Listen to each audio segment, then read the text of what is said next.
The world thinks it knows Yemen, a name tied to headlines of war, of hunger, of sorrow. But what if that's only half the story? What if beyond the noise, there's another Yemen?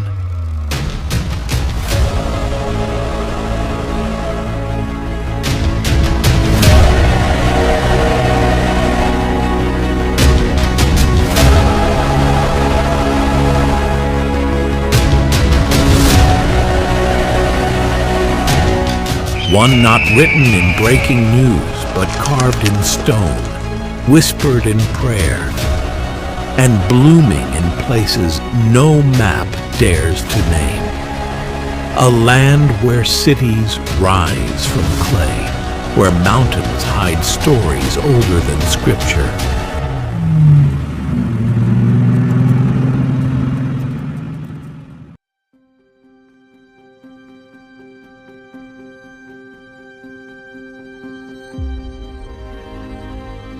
This is not the Yemen you've heard of, sacred, surreal, and still burning with memory.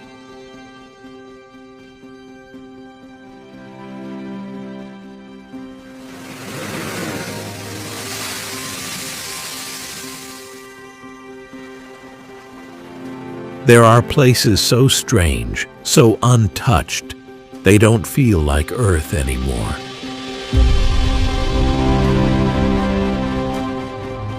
This is one of them. Just 155 miles off Yemen's southern coast.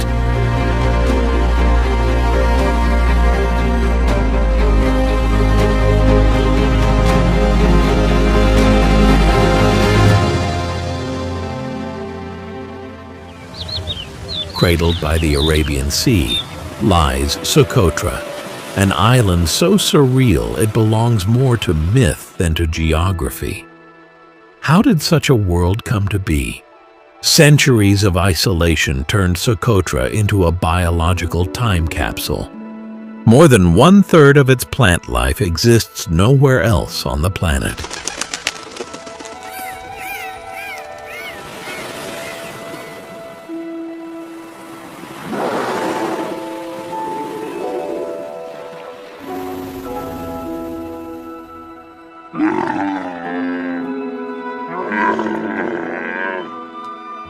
The most famous? The dragon's blood tree. Its name is ancient, Dracaena cinnabari, but most simply call it the dragon's blood tree. Rising like an umbrella torn from a forgotten sky.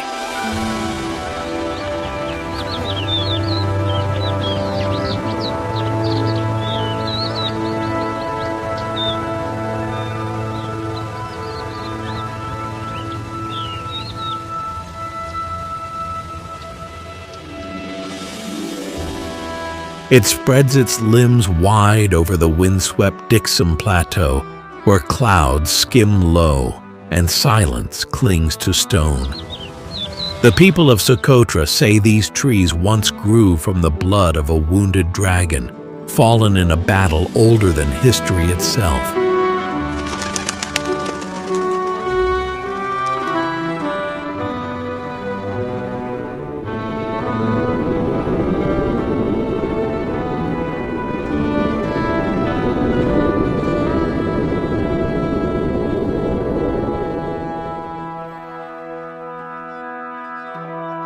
Each cut of the bark still weeps red, a thick, sacred resin used for centuries to heal wounds, paint holy symbols, and summon protection from desert spirits.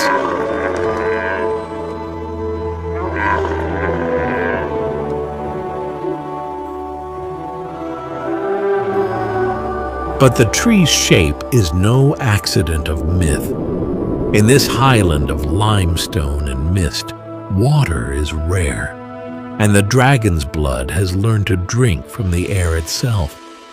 Its wide crown spreads out to catch the fog, turning tiny drops of mist into the water it needs to survive.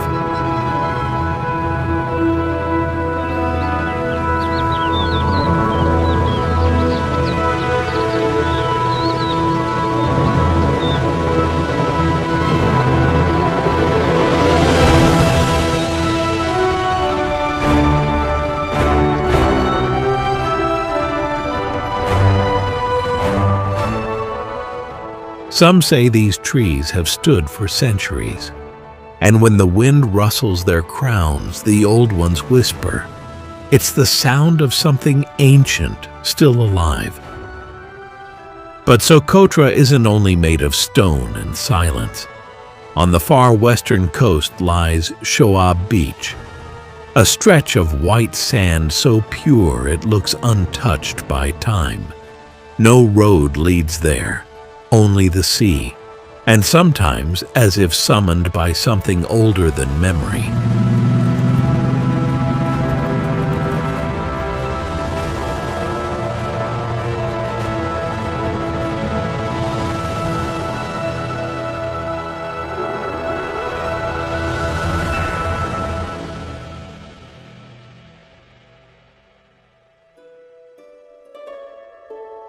Dolphins swim beside the boat.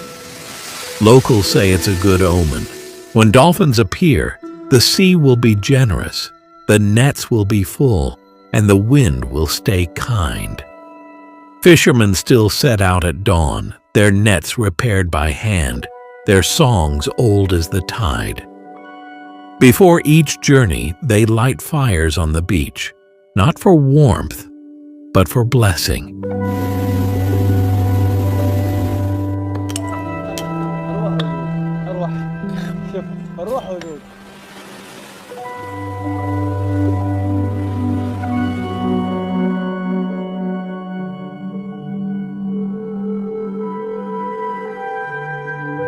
Here, the sea isn't just a place to fish.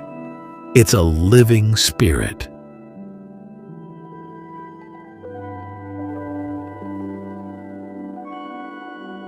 Marib.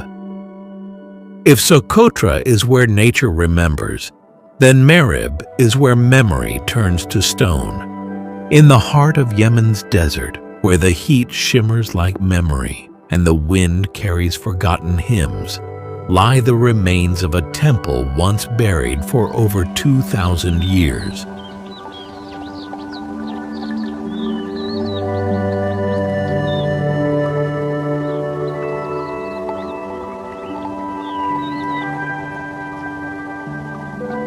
Mahram Bilqis, the temple of the moon god, and the sacred heart of the ancient kingdom of Saba. Today, archaeologists know it as the Baran Temple, a name grounded in science, yet still echoing with myth.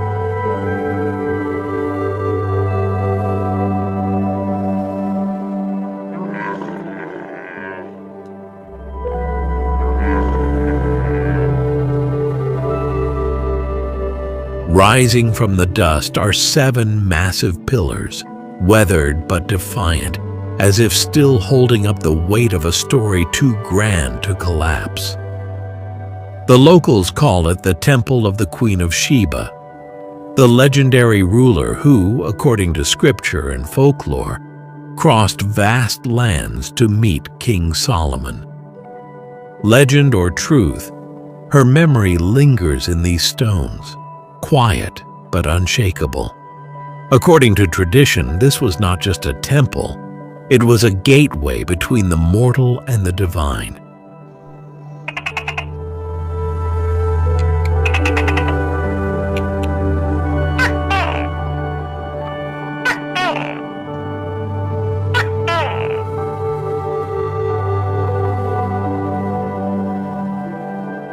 A place where incense burned day and night, and where priests watched the moon's cycle like a divine clock. Inscriptions in the ancient Sabian script still trace the walls, bearing witness to a civilization built not on war, but on the flow of frankincense and myrrh across continents. For over 2,000 years, the sands covered this temple, hiding its secrets from the world.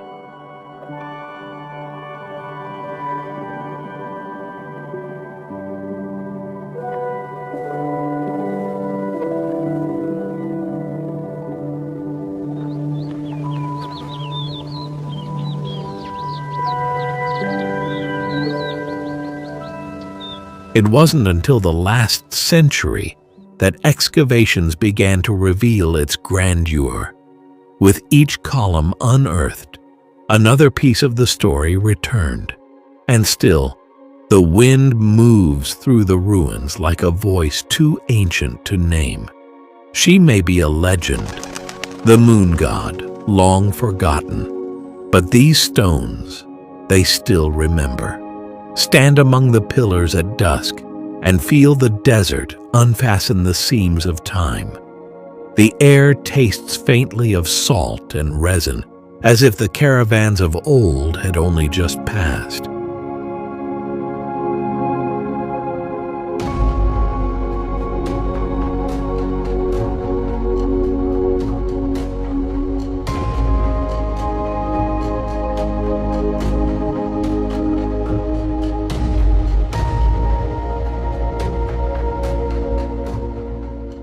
Shadows stretch across the carved stones like ghostly prayers, and the silence hums with an energy older than scripture. Here, myth and history are inseparable. Every grain of sand a fragment of a kingdom that once studied the stars to calculate time and trade with far-flung lands of the world.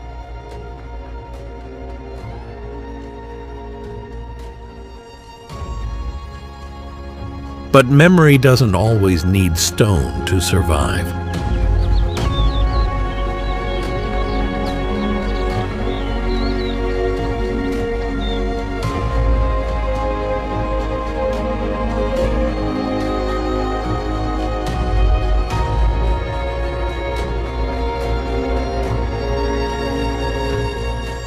Sometimes it holds on through mud and hands, passed down not in scripture, but in the way walls are rebuilt and prayers are whispered before the rains.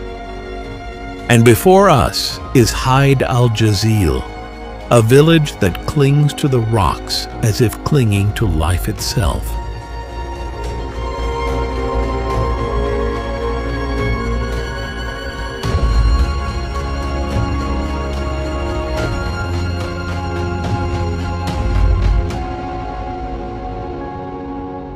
Clinging to a giant monolith in the heart of Wadi Dawan, the village of Haid al-Jazil looks less like something built and more like something grown from the earth itself.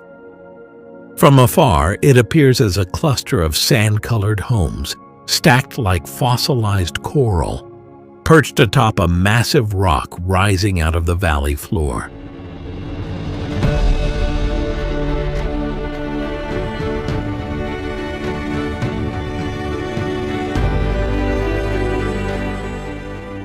There are no grand gates, no visible roads, just silence, cliffs, and the slow rhythm of survival.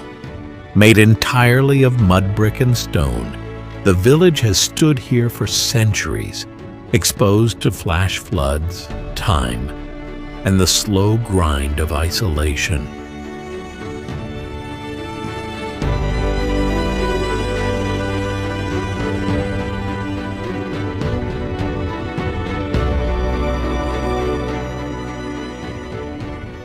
Built high to avoid the floods that once went through the valley, and to watch for invaders long before they arrived. Here, walls are shields. Straw and memory are kneaded into the mud, shaped by hand year after year. Every crack holds a story, every roof a prayer for another dry season. Even the smallest details breathe survival. Wooden beams cut from rare palms, doors carved with simple geometric patterns.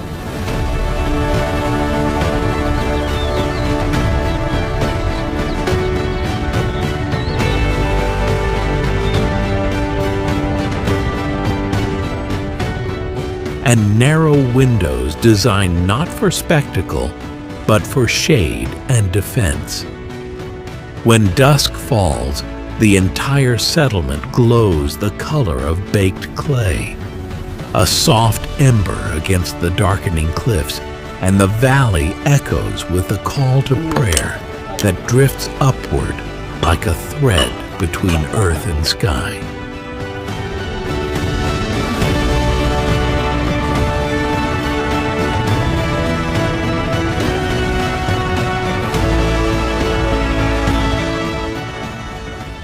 They say the valley forgets many things, but not the people who dared to live above it.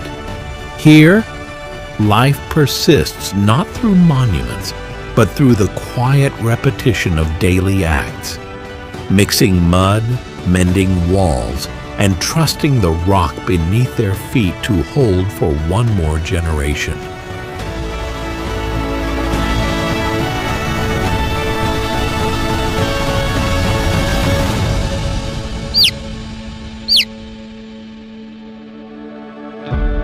In that rhythm of survival lies a truth more lasting than stone resilience, not etched in monuments, but lived quietly day after day in a land the world has nearly forgotten.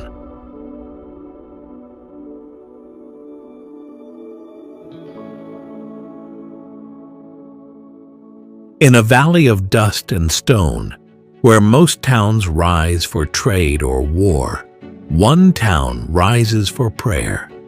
From above, Tarim glows like a vision, a small desert town, almost entirely white, wrapped in silence and sun.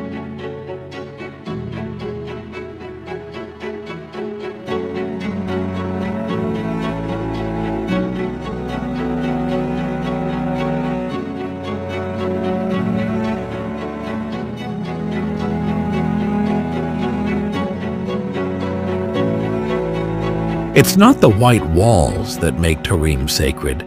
It's how many of them whisper the same name for God.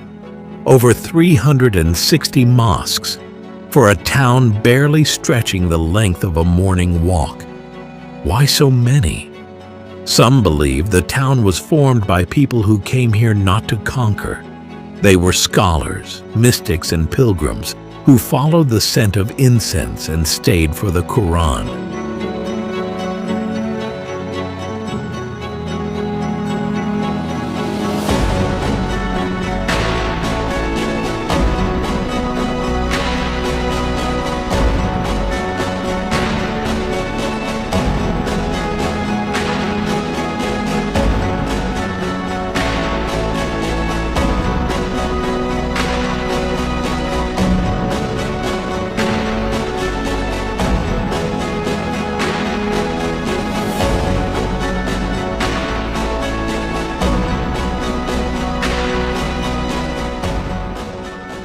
For centuries, Tarim has been the heart of Islamic scholarship in Yemen, the place where sons of desert tribes became imams and fathers sent their children not to the market, but to the mosque.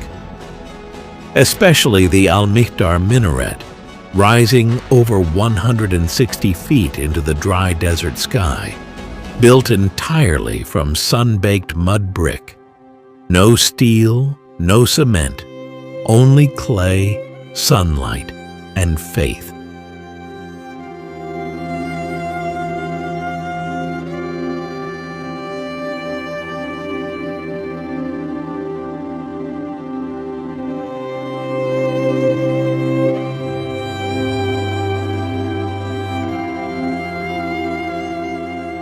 Inside, the rhythm of recitation still echoes soft, steady, eternal. But Tarim is more than its mosques. It is a city where every street corner holds a library, where manuscripts hundreds of years old are still read by candlelight, and where family lineages trace back to the Prophet's companions. The streets outside are quiet, almost weightless. At dusk, the call to prayer rises, but what follows is softer. The sound of remembrance woven into silence. Even the markets move with restraint. Spices, dates, and simple goods laid out without noise or chaos.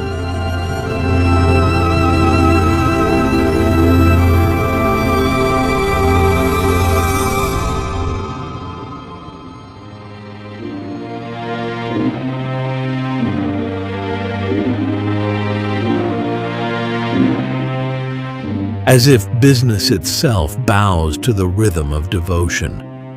Travelers say Tarim feels less like a town and more like a sanctuary without walls, a place where faith bleeds into daily life with no boundary between the sacred and the ordinary.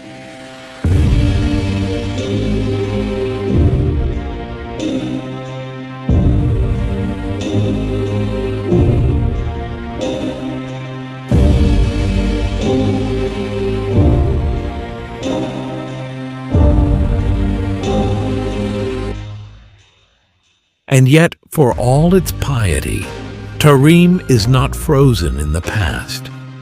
Its scholars travel across the Islamic world, carrying Yemen's spiritual legacy to Cairo, Damascus, Jakarta, even as the town itself remains anchored in the valley, unchanged in essence for centuries. Here, under the desert sun, time feels slower, stretched by prayer and memory. Not all cities are made to conquer space. Tarim is one of those rare places built to descend inward,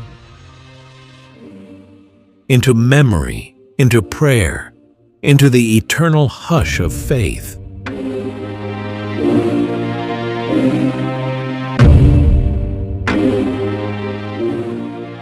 Why is it just sun-dried mud, stacked 9 stories high? In the middle of the desert, Shibam stands as if the sand itself had learned how to build.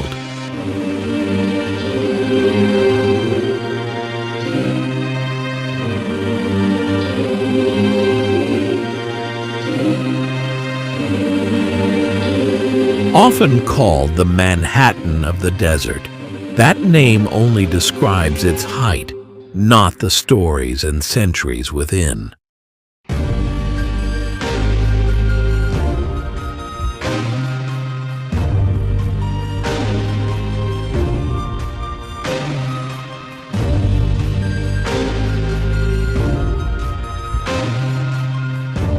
Rising straight from the desert floor, Shibam is not carved into mountains or cradled by cliffs. Tower after tower of sun-dried mud, climbing 7 to 9 stories high, shoulder to shoulder like a forest of clay. For more than 5 centuries, these towers have endured through time, through floods, through war, not held together by stone, but by hands, memory, and the quiet duty of care.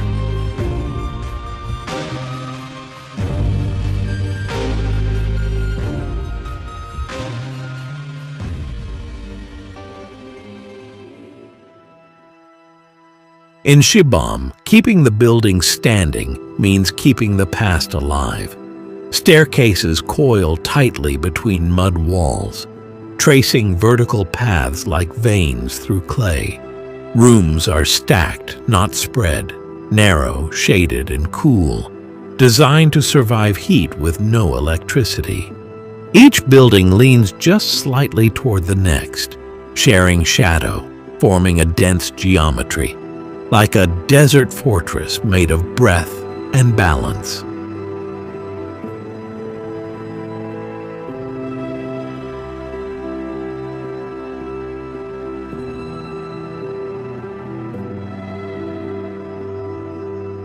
It was designed to last, and after 500 years, the walls have not lost any of their value. From the rooftops, the Hadramaut Valley opens wide across the desert, once a vital corridor for frankincense and myrrh caravans that linked Arabia to the Mediterranean.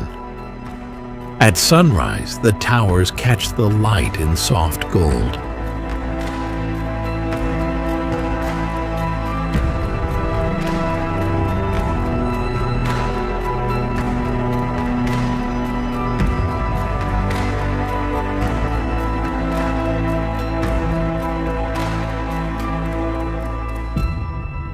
At dusk, they darken to the color of the desert floor, blending back into the earth that birthed them.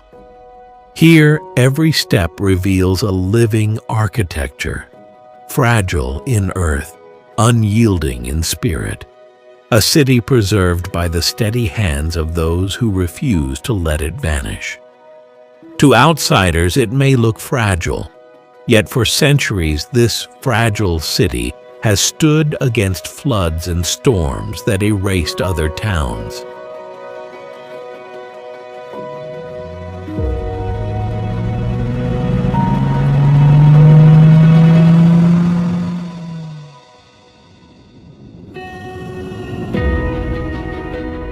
Its survival is a quiet defiance, proof that mud, when shaped by faith and devotion, can outlast empires. What Shibam built to last, Sayun built to rule. Same land, same hands, but a different dream. Not survival, but splendor.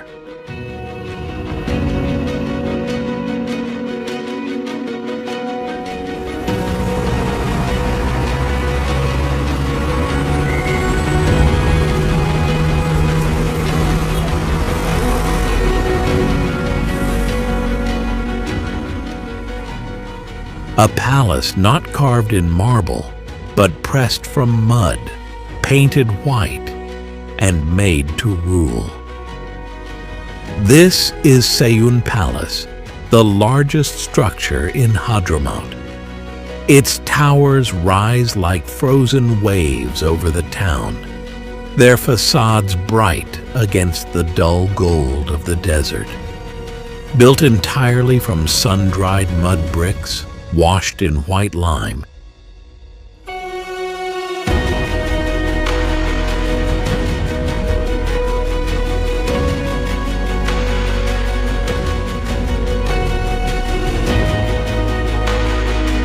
It was once the political and administrative heart of the Kathiri Sultanate, a kingdom now gone, but never quite erased. From a distance, it looks almost unreal. Just form bold, vertical, monumental. Inside, light glides along arched corridors and painted ceilings, some still marked with floral motifs and Quranic calligraphy. Today, the palace serves as a museum, holding the region's memory in glass and silence. But in its walls, can still feel the rhythm of footsteps once hurried by politics, rituals, and royal days long vanished. In the central hall, shadows stretch long across tiled floors, as if reluctant to leave. It doesn't breathe like something alive. It endures like something sacred. Not just a palace, but a memory of power, still held in walls that refuse to forget. Yet Sayun Palace is more than its size and splendor. Within its rooms lie traces of royal decrees once signed in haste, of banquets held under lantern light, of decisions that shaped the valleys beyond its walls. Every balcony once looked down on processions. Every staircase once bore the weight of rulers who turned mud into majesty. Even now, step into its courtyards and feel a silence heavy with memory.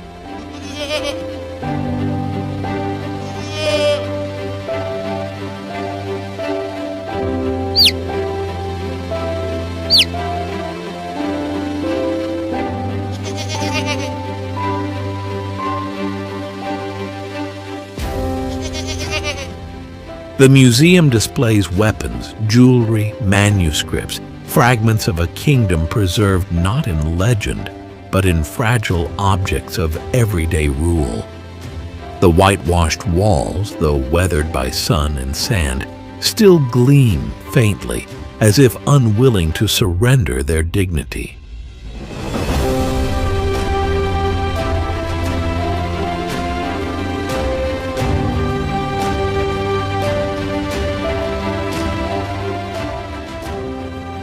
Seiyun Palace stands not just as a monument, but as testimony that even kingdoms built from earth and lime can project power strong enough to echo across centuries.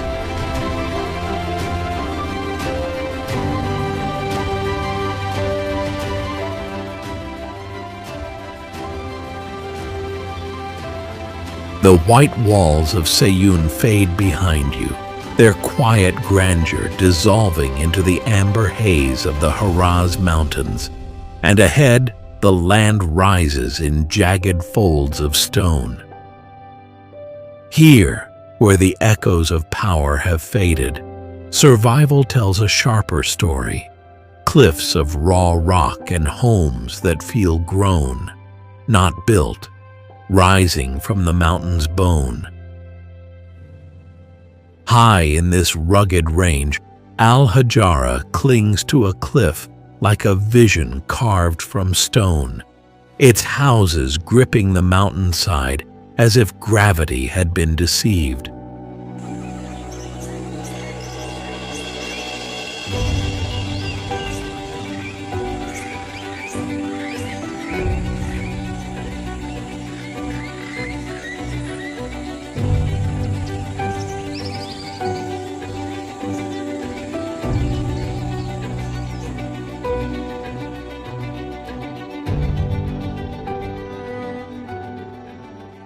From afar, the village seems to sprout from the rock, defying storms, earthquakes, and centuries of erosion. How, hundreds of years ago, did people fasten entire homes to sheer rock walls without modern tools?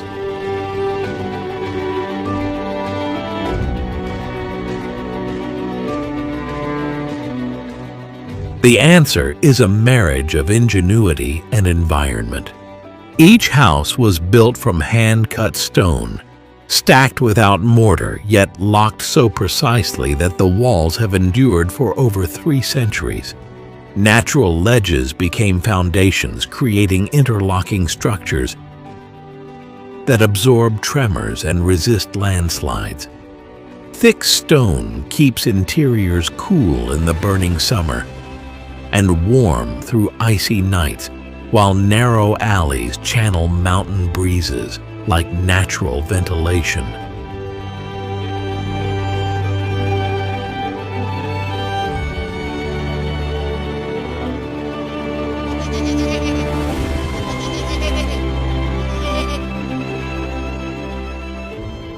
Every block was hauled up steep, twisting trails by human strength alone. A feat of endurance that mirrors the resolve of families who chose to live at such heights. From within, the village feels like a labyrinth. Stairways climbing between terraces, doorways carved directly into rock, and rooftops that double as paths to the next house. Life unfolds vertically, stitched tightly to the stone. Generations here have measured time not by calendars, but by seasons of rain and harvest, their lives paced by the mountain itself. Stronger than modern concrete, Al-Hajra's vernacular architecture stands as proof that beauty and permanence can rise from the harshest landscape when human skill and nature meet.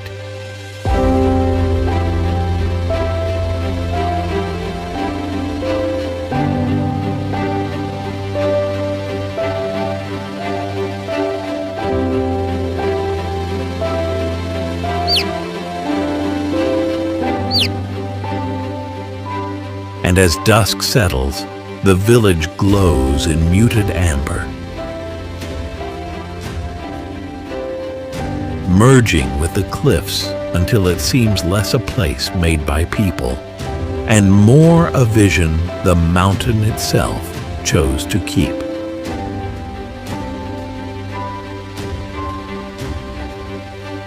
The trail winds deeper into the Haraz Mountains, where ridges rise like blades from the earth.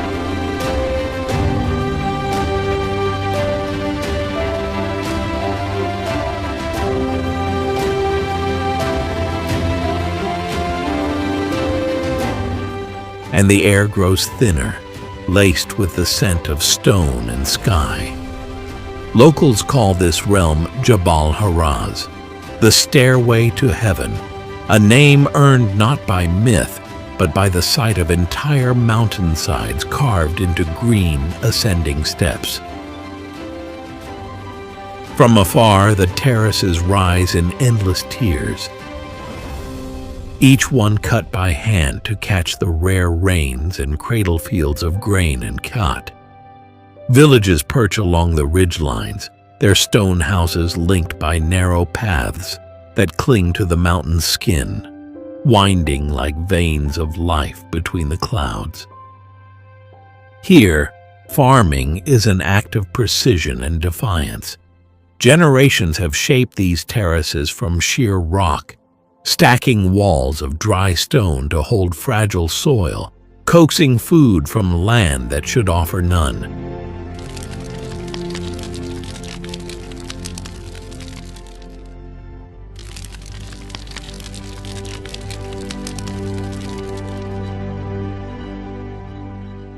Water, coaxed from passing mists and brief mountain storms, is hauled upward by hand and tucked into secret cisterns. At dawn, the mountains breathe in silver light, and the terraces awaken in a hush, broken only by the slow trickle of hidden streams.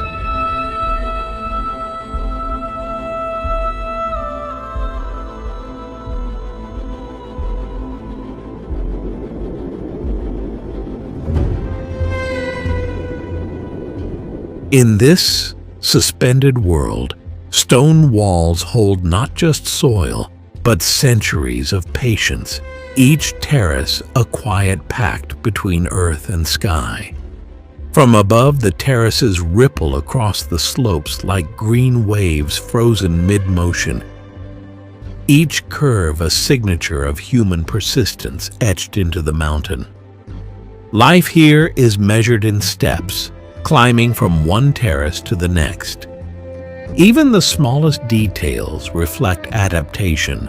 Homes built with thick stone walls to anchor against winds, roofs that double as drying racks for harvest, cisterns carved deep into rock to guard precious rainwater.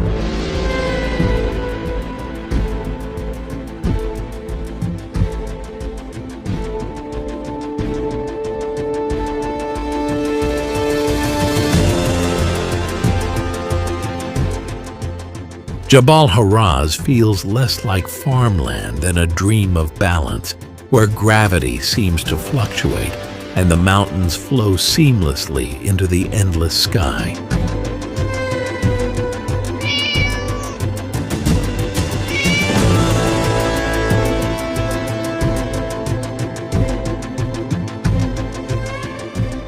The road drops from the highlands into a plain of heat and silence, where the ruins of Zabid emerge like a faded script on the earth. Once a luminous center of Islamic learning, the city now stands half-erased, its ancient walls crumbling beneath the weight of salt winds and neglect.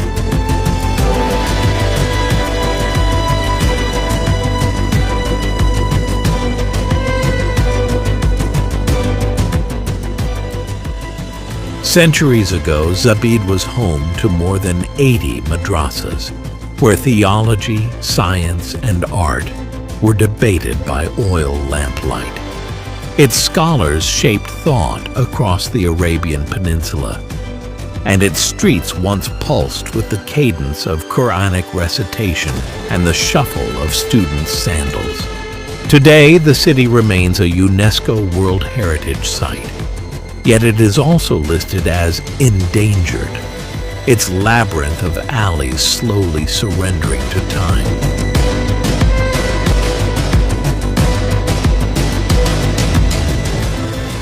Fragments of carved plaster cling to leaning doorframes, and narrow stone paths lead past walls where calligraphy has blurred into dust. In hidden courtyards, a few schools still teach the Quran beneath roofs of palm fronds, their soft chants rising against the quiet decay. In those moments, it feels as if time folds in on itself, the present dissolving into the past. When lamps once flickered against the same plaster walls and voices carried through these very alleys. Zabid feels less deserted than quietly suspended, as if the wisdom it once guarded still murmurs within the fractured walls, waiting for a mind willing to listen. The old market square, now nearly empty, still bears traces of trade. Faded niches in the walls where spices were stored, shadows of awnings that once sheltered scholars and merchants. The silence here is not emptiness, but a palimpsest of centuries. Here, the enduring truth remains. Knowledge is never truly lost. It fades only when those entrusted with its care let the echoes of memory slip into quiet oblivion. And so, Zabid remained, no longer the vibrant city it once was, but as a fragile manuscript etched in clay, whispering that wisdom is never erased by time, only waiting for those who will read its silence.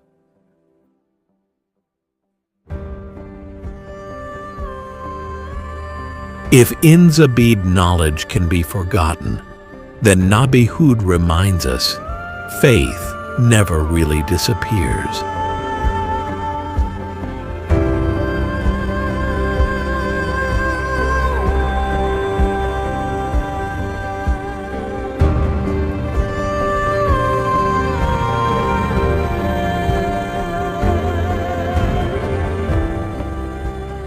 High above the valleys of Hadramaut, where the land lifts into cliffs and the wind never rests, a lone white shrine clings to the slope. Not grand, not loud, but it is always there. This is the Nabi Hud shrine. Here, they say, lies the prophet Hud, the man who warned the people of Ad, and whose name lives on in the Quran. The story is old, so old it slips between scripture and sand, but the belief has endured. Every year, pilgrims come here, walking for miles across barren lands. They climb the slope barefoot. Some leave stones, some weep. It offers no opulence, just a humble tomb kissed by white lime, its dome catching the last light like a fading echo of the sun itself. Just a narrow staircase, a carved stone path, and silence, deep enough to hear your own breath echo. Even when no one is near, it feels full of reverence, of memory, of something older than time.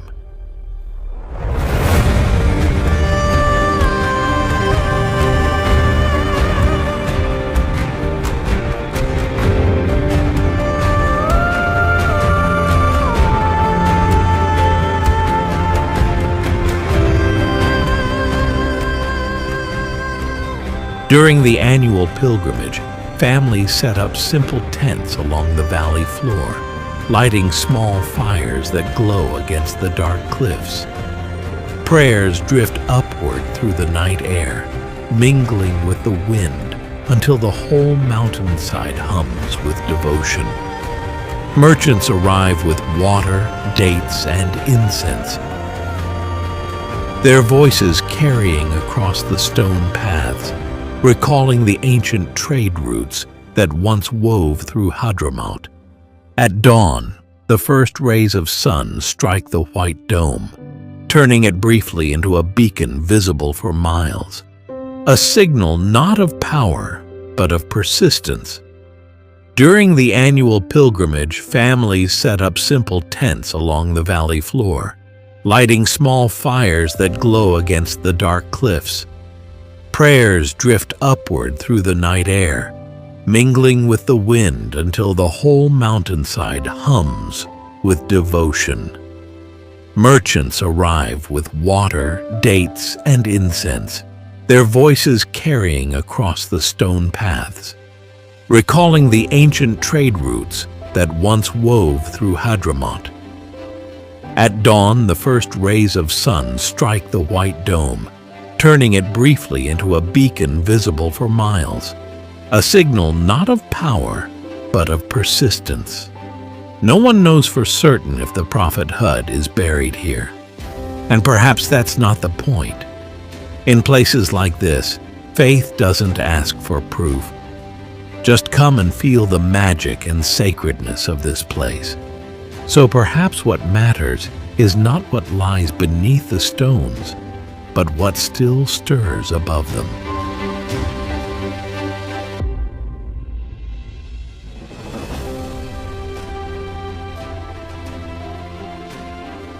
North of Sana'a, where the hills begin to fold and the wind speaks in cooler tones, a single palace rises, not next to a rock, but from within it.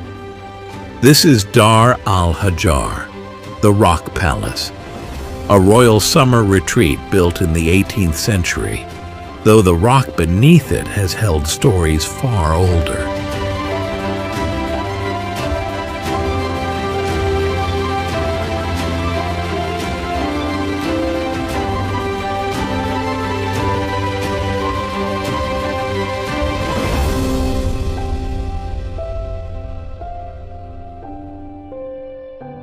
It doesn't sit on a cliff.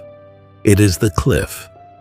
A 5-story structure carved into and stacked above a massive pillar of stone, as if the mountain itself had stopped and chosen to become the architecture here.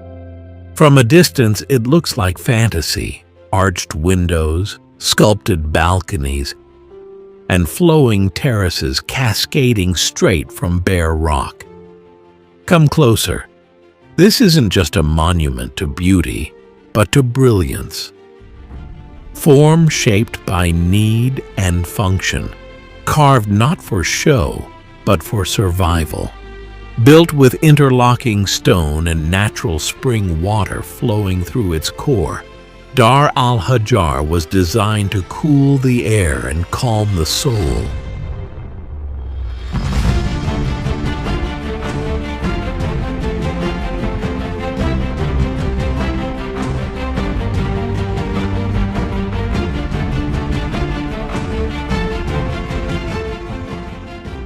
A masterpiece of passive design long before the term existed. Inside, the spiral staircases wind upward like veins through the stone. Every level reveals a new rhythm of light and shadow, as if time itself slows down to admire the architecture. Every curve, every corridor, every carved niche speaks of balance between heat and light, between silence and breath. Dar al-Hajar is not just a palace of kings, but also a memory etched into the ground, a reminder that true power does not always have to speak, sometimes just be eternal. Legends say the rock itself was considered sacred long before the palace rose, a place of ancient gatherings and whispered prayers.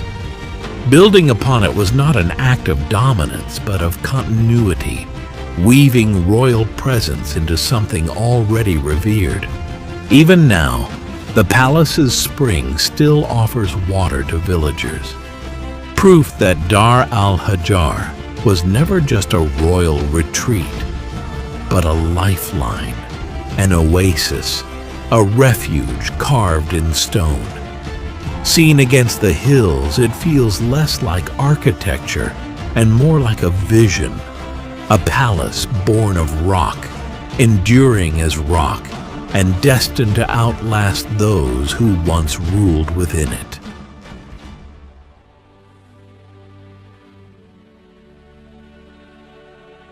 At over 7,500 feet above sea level, on a plateau where the air grows thin, Sana'a rises like a dream, etched in mud, stone, and memory.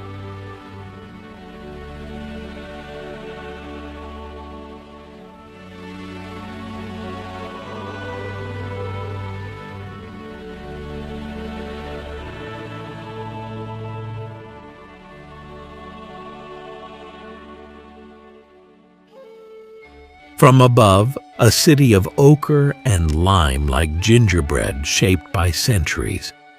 Each rooftop a quiet invocation, each alley a line of living verse. This is one of the oldest continuously inhabited cities on Earth, but it does not shout its age.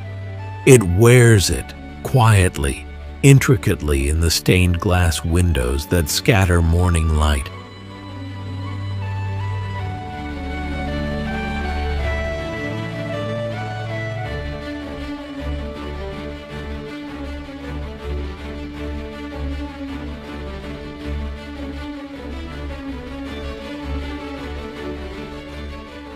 In the delicate patterns of gypsum that lace its facades like embroidery.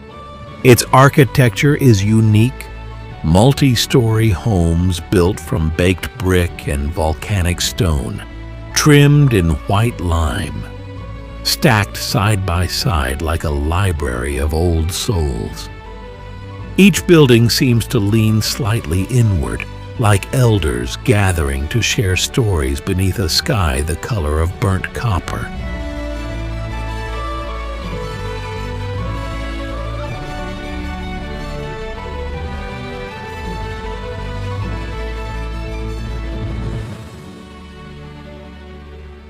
Time moves differently here, not forward, but outward in circles. In call to prayer, in cups of spiced quiche, passed hand to hand. To walk through Sana'a is not just to move through space, but to pass through layers of memory still warm, still echoing through the walls. Even as modern life encroaches, the old city remains. Because here, history lives in walls, in windows, in whispered greetings across narrow streets. It lives with the past, not as something distant, but as a presence moving quietly through doorways and rising each morning with the prayer. From minarets tall and slender, the call to prayer floats above the rooftops, weaving through colored glass until the city seems to breathe in rhythm with its people. Inside the old houses, carved wooden doors hide cool courtyards where fountains trickle and vines climb toward the light, offering families a private oasis in the heart of the city.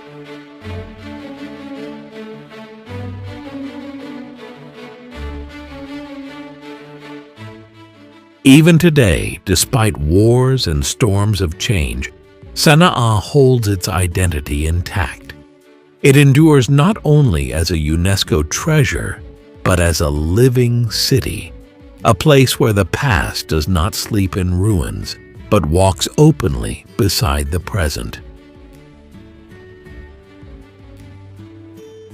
In a city shaped by mud and memory, one building still listens hardest to the echoes of time. At the still heart of Sana'a, where the streets grow narrow and shadows linger, stands a mosque so old it feels carved into the memory of the city itself.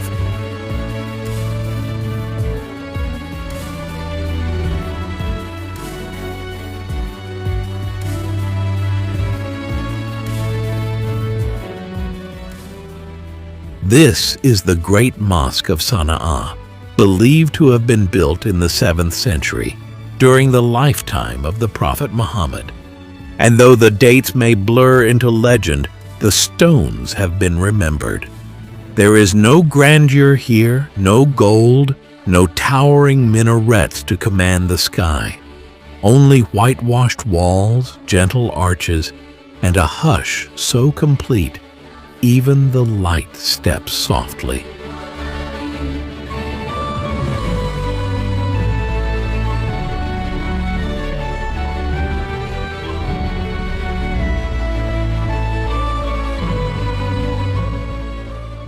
Sunlight slips through carved wooden latticework, brushing against pages older than empires. Quranic manuscripts inked by hand, stored in a library where parchment curls like dried leaves and script fades into breath. Inside, there is no sense of time passing. Instead, it lingers in the smoothness of the stone floors worn by 1,000 years of prayer, in the still air between recitations, in the way worshippers move not with urgency, but with remembrance.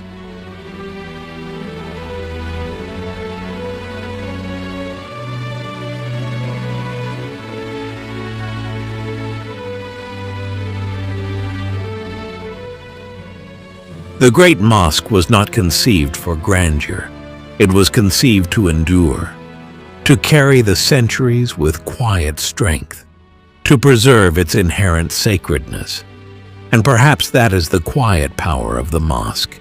It does not rise up to be a monument. It stands still, as if listening to every prayer whispered in the space of centuries.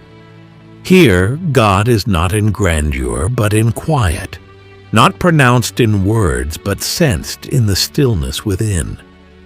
Legends tell that fragments of the earliest Qur'ans preserved here were hidden in the walls themselves, only rediscovered by chance centuries later, as if the building chose when to reveal its secrets. Through its arches have passed scholars, mystics, and wanderers, their names long faded, yet their footsteps remain, etched into stone worn smooth by centuries of devotion. The mosque is not just a place to enter, but a place to encounter a silence that moves the soul to reverence. And so, after more than 1,000 years, the great mosque of Sana'a remains what it was meant to be, not a symbol of power, but a vessel of prayer, where silence speaks louder than stone.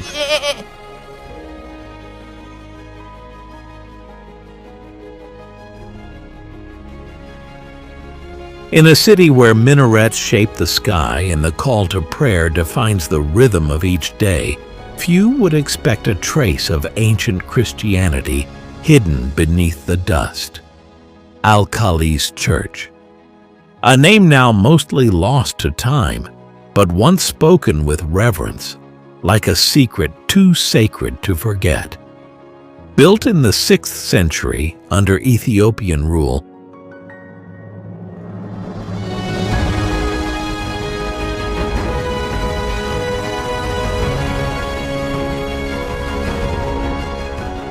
it was meant to be the greatest cathedral in all of southern Arabia. Marble was imported from Constantinople. Mosaic tiles shimmered like stars across the ceiling. Some said it rivaled the churches of Byzantium itself. But time has no favorites, and faith, like the empire, shifts. Today, little of Al-Khalis remains above ground, only fragments, a broken arch, a scatter of stone, the echo of Greek crosses faintly etched in plaster. But underground, archaeologists have uncovered the memory. Mosaic floors, floral patterns, colored glass still clinging to shadow, as if beauty, once placed here, refused to leave completely. Travelers of the past wrote of its magnificence, of doors plated with gold and lamps that burned without ceasing, filling the nave with unbroken light. To them, Al-Khalis stood not merely as a church, but as a sign that belief could radiate, even from the heart of the desert. In a land so deeply defined by Islam, the existence of this church feels almost mythical. But it was real. And for a brief moment, it was grand. A house of worship that rose before minarets did, that sang before the adhan first echoed through Sana'a. No services are held here anymore, no incense, no hymns. The silence itself has become its last liturgy, a hymn of absence that still resonates through the broken stones.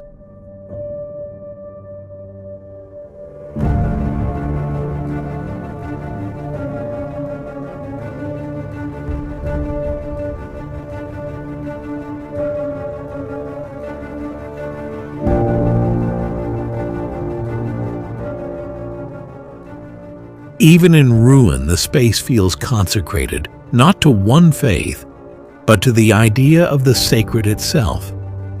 In the silence, what lingers is not belief in conflict, but the echo of something older. That faith has many forms, and sometimes the ruins of one belief do not erase but expand the horizon of memory, reminding us that Sana'a was once a crossroads of devotion, and that the sacred has always been larger than any single voice. From an alien island to the heart of Sana'a, the journey through Yemen is not just about moving on a map, but also about traveling through memories,